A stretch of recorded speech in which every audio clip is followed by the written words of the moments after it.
हमारे रहीम में हूँ मोहम्मद हनीफ एडवोकेट और आप देख रहे हैं programme my life channel. Dear viewers, आज का जो हमारा प्रोग्राम है वो दीवानी मुकदमात के हवाले से है। दीवानी मुकदमा कैसे दायर होता है, दीवानी मुकदमा के दायर होने के क्या मराहिल है और उसके लिए क्या लवाज़िमात है, और दीवानी मुकदमा दायर करते वक्त किन चीज़ों का लिहाज रखना ज़रूरी है, ये हम मुख्तसरन से आपको बताएंगे कि दीवानी मुकदमा कैसे दायर होगा। दीवानी मुकदमा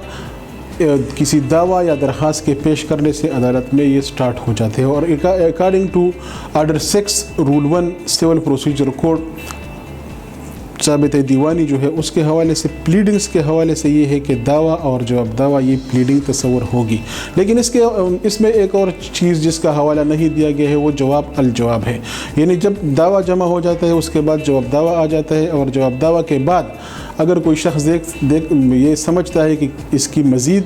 जवाब देने के लिए कोई ज़रूरत है तो वो जवाब अल जवाब भी जमा करा सकता है। इसी तरह आर्डर 7 रूल 11 ज़ाबित दीवानी में दिया गया है कि उसमें दावा जमा करते वक्त कौन से लवाज़िमात हैं जो आपके प्लेंट में, आपके दावा में ये लाजिमी होंगे। सबसे पहले उसमें ये है कि आर्डर 7 रूल 1 इस हवाले से नहायत इम्पॉर्टेंट है और उसमें ये है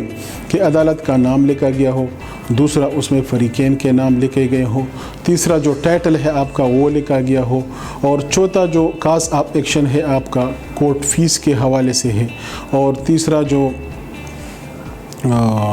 आपके जो हक़ाइक़ जितने भी उसमें है कि जो फैक्ट्स हैं वो आपके दावे में ये बयान किए गए हों। ये चंद चीज़ें लिखनी दावा में ज़रूरी है। ये जब आप दावा में लिखेंगे अपने फैक्ट्स तमाम, इसी प्लीडिंग्स की बुनियाद पर फिर अदालत में शहादत होगी और इसी प्लेंट जब आप जमा करेंगे, इसी के प्लेंट के जवाब में दूसरा फरीक अदालत उसको नोटिस करेगा और जब वो नोटिस मिलने के बाद अदालत में हाजिर होगा तो अदालत उसको रिटन स्टेटमेंट या जवाब दावा जमा करने का हुक्म देगा। जवाब दावा जब जमा होगा उसके बाद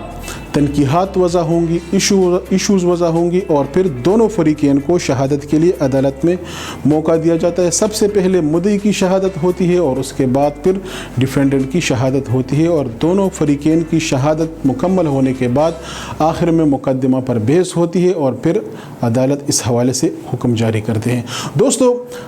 ये प्लीडिंग्स के हवाले से नहायत कुछ इंपॉर्टेंट पॉइंट्स थे, लेकिन आजकल जो न्यू रिसेंट जो हमारी चंद अमेंडमेंट्स हुई है उसका जिक्र करना भी यहाँ बहुत ज़रूरी है। और उसी अमेंडमेंट्स के हवाले से रिसेंटली केपी गवर्नमेंट ने और इस तरह पंजाब गवर्नमेंट ने अभी 29 अप्रैल को पंजाब गवर्नमेंट ने एक ऑर्डिनेंस जारी फरमाया है कि उसमें कुछ तरामीम की गई है और सेक्शन 26 उसमें कुछ अमेंडमेंट्स मज़ीद शामिल किए गए हैं। उस पर मैं इस वक्त डिटेल में बात नहीं करना चाहता, इंशाल्लाह आइंदा किसी प्रोग्राम में उस पर बात करेंगे। लेकिन जो बुनियादी उसमें चंद चीज़ें हैं वो ये है कि जब आप प्लेंट जमा करेंगे, केपी गवर्नमेंट ने जो ये अमेंडमेंट की है कि जब आप दावा जमा करेंगे तो उसी दावा के साथ जितने फरीक़ैन होंगे उतने ही आपने समानात जमा करने हैं, उतने ही आपने दावा के नकुलात जमा करने हैं और उतने ही आपने रजिस्ट्रियाँ करनी है कि उसको इन्फॉर्म किया जा सके जिसके ऊपर आपने दावा किया हुआ है, मुदाले के नाम आपने ये तमाम चीज़ें भेजनी होती है। तो ये चंद चीज़ें हैं, ये रिसेंट जो अमेंडमेंट्स हुए पंजाब गवर्नमेंट ने और केपी गवर्नमेंट में। इस पर इंशाल्लाह आइंदा प्रोग्राम में हम तफसील से बताएंगे, आपको मुआजना करेंगे इसको, जो कि केपी गवर्नमेंट ने बहुत सारी तरामीम जो की है उस पर वकला को एतमाद में नहीं लिया गया था और जिस पर वकला ने बाकायदा अपना एहतजाज भी रिकॉर्ड करवाया है और गवर्नमेंट और वकला के माबेन मुज़ाकरात के बाद